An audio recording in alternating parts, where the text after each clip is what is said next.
Welcome to another episode of Just Cooking. I'm your host, Bassam AlAlawi, aka Be The Maker. Give us a follow, why don't you? Today's dish is something I'm very excited about. It is the perfect thing to have during Ramadan. And what I'm gonna do is, as I start to cook this, I'm gonna talk a little bit about the ingredients, but I think we should get cooking, right?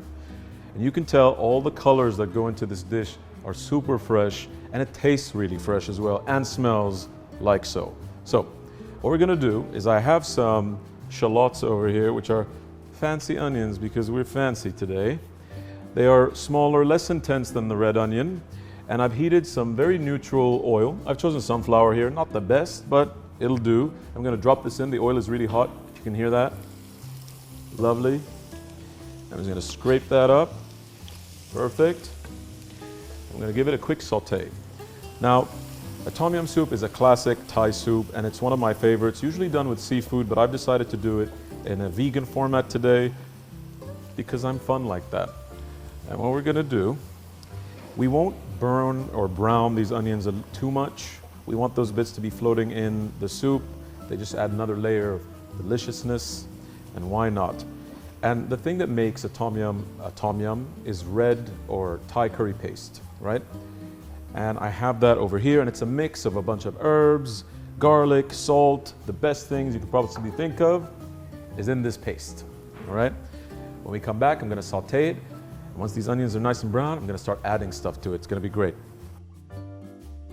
So the onions are coming up to temperature, or the shallots, let's say, or Thai onions. And what we're gonna do is, while this happens, I'm gonna add some of our Thai red curry paste. And as I cook this, I'm gonna taste it and see if it needs a bit more. I think it needs a bit more, why not? It's a bit salty and sometimes can be a bit spicy as well. So you don't wanna overdo it because it'll just turn to really thick curry, and what we're trying to do today is do a soup, right? So it's way lighter. Just let this come up, and while this happens, we'll talk about the other beautiful stuff we're gonna be adding to this today. So I've chosen a very interesting, legume, Beluga lentils, called Beluga lentils because they look like Beluga caviar, but they are way more affordable. So I've chosen these legumes and lentils basically because I love the shape and I love the texture and taste that they give this dish in particular, right? So Beluga lentils are very nutty, very high in calcium, phosphorus, iron, really good for you and a great Ramadan addition.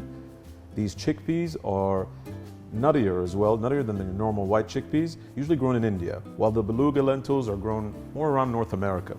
So what I'm waiting for this, or what I'm waiting to happen here, is basically for the oil to split from that chili garlic paste concoction that we've added here, right? And then and I think we're there right now. So what we're gonna do is, I have some really nice, relatively cute baby eggplants, Thai baby eggplants, and we're gonna cut these into quarters. They are not as bitter as their larger, more purple relative, which makes them perfect for this kind of soup stew thing. So I'm gonna add these in here. I'm gonna give them a quick saute. I wanna soften them, but I don't want them to break up into this. You want to have these chunky bits, vegetables, legumes, all of that nice stuff in the soup. Yeah, let's add some of that. And I'm gonna give it a stir, increase the temperature just a little bit. And they'll absorb all that curry flavor, that onion. It's gonna be superb. Now you notice I did not add any garlic to this because Thai curry paste already has quite a bit of garlic in it, and we don't wanna overpower this. And again, this is a soup, so we're not gonna do a curry type thing.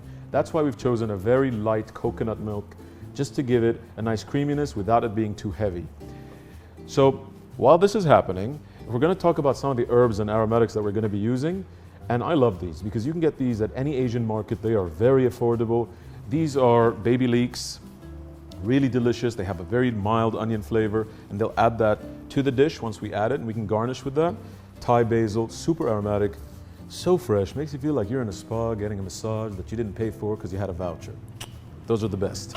We've got some kaffir lime leaf, also known as makrut lime or Thai limes, really great, super aromatic, and their respective leaves, kaffir lime leaf. These add that kind of perfumed quality to the soup that makes it so delicious. This plant is actually used in the perfumery industry to make some really nice colognes that you've probably worn but don't know about. We're going to add some lemongrass because this is an important aromatic used in a lot of Thai cuisine, right?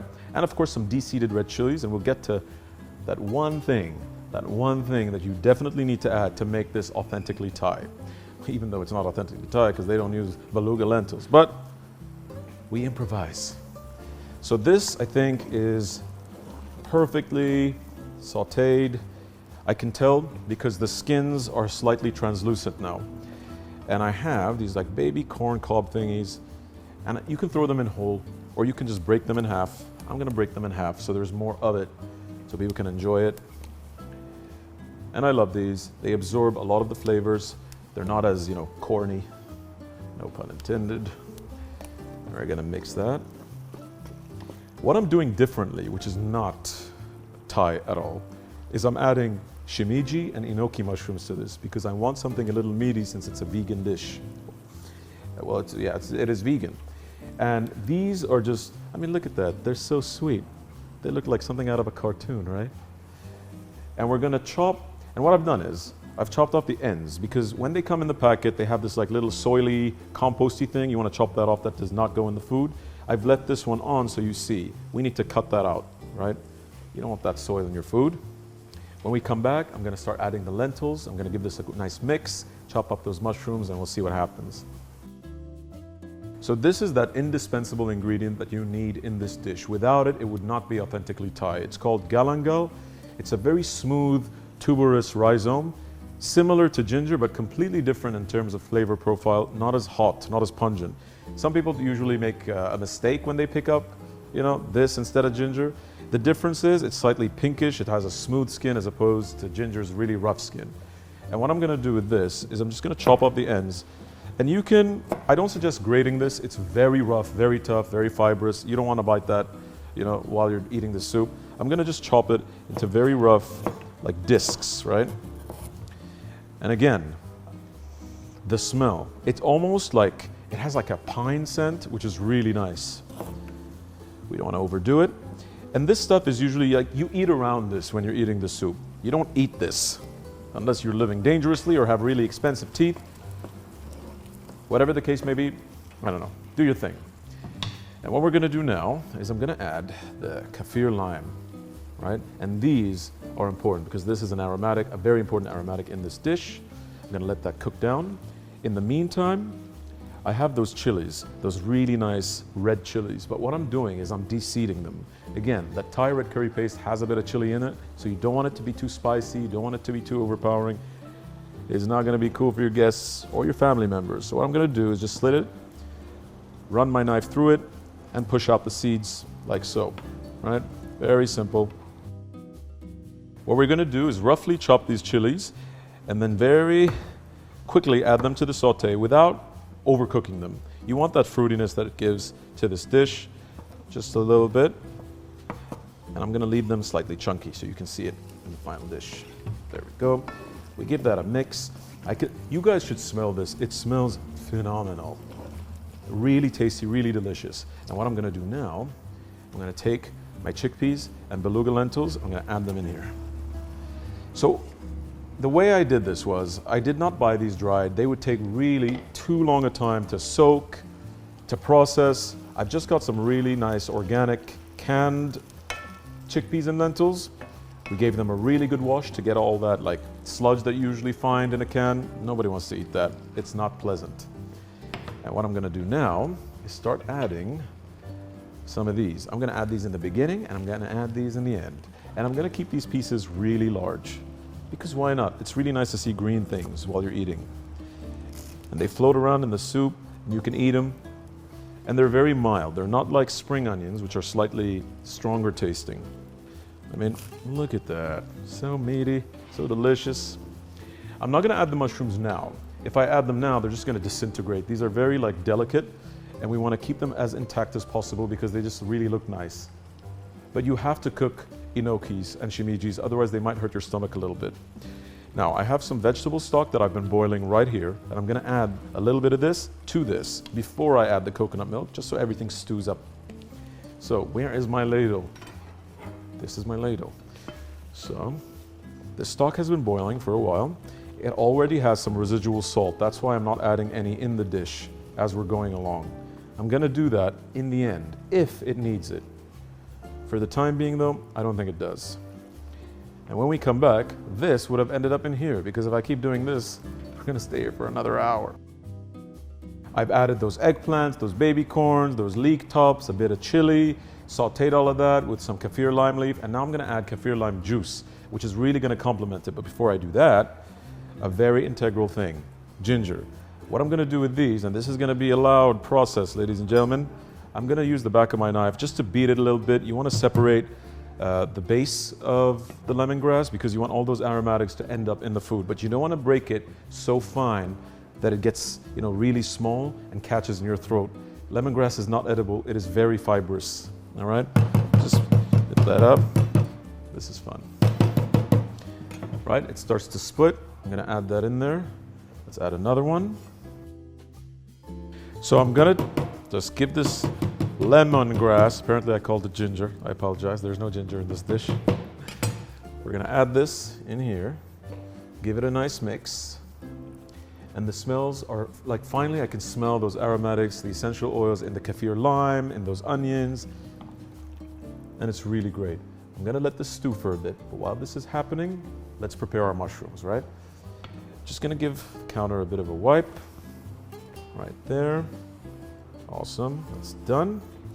Now, these have been prepared already, so I've chopped up those ends like I said, but these still have that root stem, and I wanna chop that off. I'm gonna try and do this without butchering it too much, and they'll just like fall right off. Look at that. It's best to do it this way so you don't get those soil particles in the food. All right, I'm gonna move those aside. There you go. That is done, ready to go into the soup. And these, why I'm adding them? Again, because they're meaty and they are nutty. So they add to the overall meatiness of the dish. For a vegan dish, it can still have that quality if you use the right ingredients. Now, I think we are actually ready to add these mushrooms, like so. And they don't take too long to cook, and they're gonna absorb some of that liquid, and they're just gonna look really cute floating in there. And then, shimiji mushrooms, like so. I mean, look at that. And now, those kaffir lime juice thingies I told you about. Now, kaffir lime is very different. It has these like jewel-like pods. It smells similar to the leaf, but it's more fresh, right? Which is normal, as it is a citrus. But I'm not gonna add too much because the taste is pungent and it can be overpowering, which is why I also have green limes that I'm gonna be using. The limes I'll use at the end of the dish, just to give it some brightness and freshness. It's gonna be great. I'm gonna use my ladle to move this around. I mean, look at that. I think we are ready, ladies and gentlemen, to add our coconut milk. So let's do it. This is about a can, just a can, of light coconut milk. I did not choose a heavy coconut milk because, there's already some oil in here, and coconut milk is very fatty and it's a saturated fat. It's gonna like sit on your stomach, and this is supposed to be a starter meal, or you can have it as a full meal because it is hearty enough. So I'm gonna add that in there. Really nice and creamy. Beautiful. Give that a mix. Lovely. Now, like I said, since we're doing this for Ramadan, we don't want to add too much curry paste. Tom yum soup, in a Thai restaurant is great, but before the futur, I don't know. A little hot, a little creamy, not the best. So I've lightened it just a little bit, and you still have those lentils in there, so it is hearty, right? So, now that it's almost coming to a boil, I have some Thai basil. This is a little different than Italian basil. It has more of a peppery smell and a peppery taste. And what I'm gonna do, very similar, I'm not gonna chop it up. I'm gonna put whole leaves in here because this is edible. And I personally enjoy eating it in a soup anyways. And this is gonna add that aromatic, like that fourth aromatic factor that we need in the soup, that freshness and brightness, which is why we save it to the end. If you add this in the beginning, you're just gonna cook out all these essential oils and it will not kind of seep into the dish. And I'm gonna keep adding this, and when we come back, I'll probably be done. Okay, so the soup is ready. What we're gonna do now is season it just a little bit and we're good to go. And what I'm gonna add is just a tiny bit of honey. Most Thai food is a combination between salt, sweet, pungent, herbal, bitter, and I think this just really completes the whole thing. And this is that floral honey that I like to use a lot and I've been using for the past couple of episodes, and it's delicious. There we go. Don't worry, it's not gonna be too sweet. And we're gonna add just a tiny bit of salt. There we go. We're gonna give it a mix and we'll be ready to serve. Oh my God, it smells delicious. Look at that, so many colors, so many vegetables, the mushrooms, the lentils, the chickpeas, the kitchen sink, everything. It's delicious. When we come back, we're plating this and we're good to go. So now that our tom yum lentil soup is ready, I'm gonna start plating it. And I mean, trying to get as much of all this goodness in there. Make sure you get some of those lentils. I'm not gonna add the lemongrass or the galangal or anything that you cannot eat. I mean, look at that. That looks wonderful. Just gonna remove that stray bit. And what I'm gonna do is squeeze a bit of the fresh lime in here, just to give it that brightness we were talking about. This is the lentil chickpea tom yum soup with a tiny bit of coconut milk, and it's delicious. If only you guys could try this. I am so tempted to dip my face in here, but I won't, because this is television. Thank you. I hope you have a blessed Ramadan. Stay grateful, stay blessed, stay safe, stay with family, and remember, enjoy this and enjoy it with people, okay? See you next episode.